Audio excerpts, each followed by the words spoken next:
Қайырлы күн достар, бүгін біз үй жағдайында иммунитетке арналған витамин С сусынын дайындайтын боламыз. С дәрумені бұл ең танымал микроэлементтердің бірі, иммунитетті күшейтетін және энергия, белсенділік пен бақыт көзі ретінде маңызды рөл атқарады. Бізге керек заттар облепиха, 1 апельсин, 1 лимон және мята жапырақтары. Ең алдымен облепихамызды алатын боламыз. Менде облепиха мұздатылған түрі. Сізде қандай облепиха бар, соны қолдана берсеңіздер болады. Ендігі кезекте үккішіміздің кішкентай көзінен апельсиннің және лимонымыздың сыртын осылай үккіштен өткізіп шығатын боламыз. Ендігі кезекте видеода көріп тұрғандарыңыздай лимон мен апельсинімізді тазалап, енді мякоттарын ғана алатын боламыз. Ортасындағы ұрықтарын, керегі жоқ заттарын барлығын алып тастаймыз. Апельсинмен де тура солай жұмыс істеп шығатын боламыз.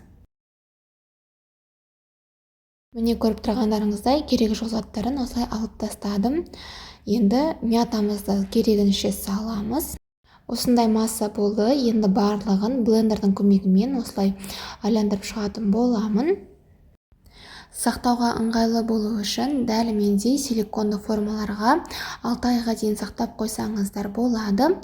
Дәл видеода көріп тұрғандарыңыздай өте оңай шешілетін болады силиконовый формалардан. Барлығы 8 штук шықты, яғни да бір осындай кекстің формасына 1 литр сусын жасауға болады. Барлығы 8 литр сусын шығады. Бұл сусынның жасалу жолы әркімнің өзінің талғамына байланысты.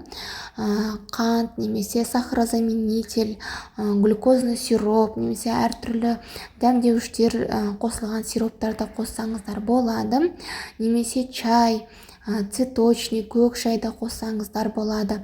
Кейбір жағдайда малина, смородина, брусника секілді жидектерді де қосып жатады. Бұл жерде әркімнің өзінің талғамына байланысты. Ал ең қарапайым жасалу жолы видеодан көріп тұрсыздар. Қант, 1 дана витаминіміз және қайнатылған су барлығын жақсылап тұрып араластырып, витаминіңізді іше бересіздер. Сіздерге ем болсын. Видеоны толығымен көргендеріңізге рахмет. Каналыма тіркеліп, лайк басып, комментарий жазуды ұмытпаңыздар. Сау болыңыз.